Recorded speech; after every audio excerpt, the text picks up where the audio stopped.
और आगे बढ़ते एक बड़ी खबर सामने। बाबा सिद्दीकी हत्याकांड पर सूत्रों से बहुत बड़ा खुलासा। शूटर्स को हत्या के लिए पहले ही एडवांस पैसे दिए गए थे। शूटर्स को 2.5 से 3 लाख रुपए दिए गए थे। ये सोर्सेस के हवाले से बड़ी खबर। साथ ही हत्या के लिए 4 लोगों ने सुपारी ली थी। फिलहाल जो खबर सामने आ रही है कि 3 हमलावर इसमें शामिल थे, लेकिन एक के बाद एक जो बड़े अपडेट सामने आ रहे हैं वो न्यूज नेशन सबसे पहले आप तक पहुंचा रहा है। सोर्सेस के हवाले से ये खबर है कि हत्या के लिए पैसे एडवांस में दे दिए गए थे और शायद यही वजह है कि 1.5-2 महीने पहले से ही रेकी जो है वो शुरू कर दी गई थी। पंकज हमारे साथ सीधा जुड़ गए इस पूरी खबर पर ज्यादा जानकारी के साथ। विवेक भी हमारे साथ जुड़ गए हैं। पंकज, आप लगातार वहां पर बने हुए हैं, इस पूरे घटनाक्रम को देख रहे हैं, क्या अपडेट है फिलहाल आपके पास?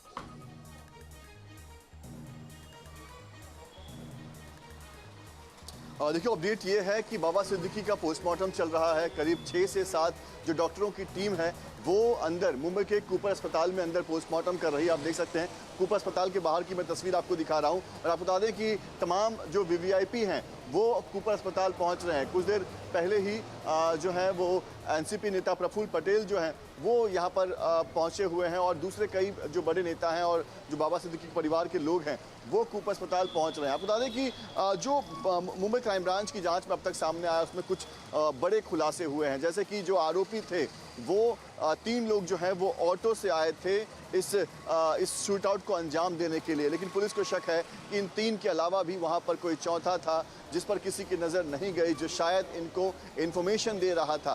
तो वो चौथा कौन था और ये तीसरा जो आरोपी है वो कहाँ फरार है, उसे मुंबई में कौन शरण दे रहा है, किसने उसे छुपा कर रखा है, ऐसे तमाम सवाल हैं जिसके जवाब ढूंढने में क्राइम ब्रांच और इन तमाम सवालों की जांच को लेकर तमाम सवालों के जवाब चाहिए और इसी को लेकर लगातार टीम जो है वो काम कर रही है। हमारे साथ विवेक सर भी जुड़े हुए जो कि वरिष्ठ पत्रकार हैं। विवेक सर, पिछले कुछ महीनों में हमने लगातार देखा है कि महाराष्ट्र में, मुंबई में एक पैटर्न जो है वो शुरू हो गया है, धमकी देना, गोली चलाना, और इस बीच इतना बड़ा फेल्योर।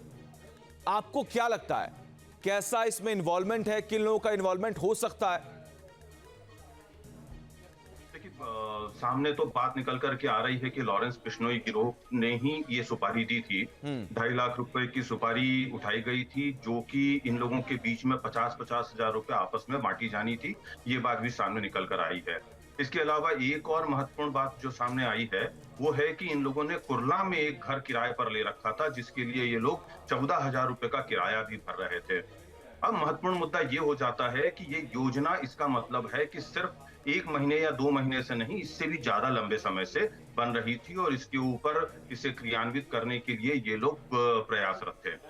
इसमें एक और महत्वपूर्ण बात यह है कि जो मेरी समझ कहती है इतने सालों के अंडरवर्ल्ड के बीच में काम करने के बाद में, कि ये जो है सिर्फ बाबा सिद्दीकी को मारने की योजना नहीं थी, बल्कि ये सलमान खान तक ये संदेश पहुंचाने की योजना होगी कि तुम्हारा भी अंत इसी तरीके से किया जाएगा।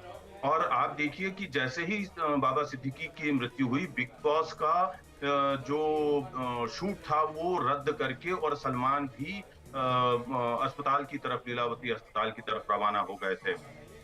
ये इशारा कर रहा है सारा का सारा खेल कि लॉरेंस बिश्नोई जो है वो 2 तरह से काम कर रहा है। एक तो सलमान खान को टारगेट करके वो पूरे मुंबई में और खास तौर से बॉलीवुड में अपनी दहशत बनाना चाहता है, और दूसरी तरफ वो जो है मुंबई में शायद अपनी जड़ें जमा करके और मुंबई के जो यहाँ के लोग हैं, यहाँ के जो उद्योगपति हैं, यहाँ का जो कारपोरेट हाउसेस हैं, यहाँ के बिल्डर हैं, उनके बीच से हफ्ता उगाही करने की भी ये साजिश बना रहा होगा। बिल्कुल विवेक जी, और बिल्कुल विवेक जी, अपने आप में बहुत बड़ा सवाल है और वाकई में इसमें अगर लॉरेंस बिश्नोई गैंग का हाथ है तो कब तक ये सब चलता रहेगा और क्यों नहीं कोई कानूनी सख्त कार्रवाई इस पर की जाती है, क्योंकि लगातार धमकियां जो हैं वो देखने को मिल रही है। न्यूज नेशन अब व्हाट्सएप पर खबरों की ताजा अपडेट के लिए न्यूज नेशन के इस QR कोड को स्कैन करें।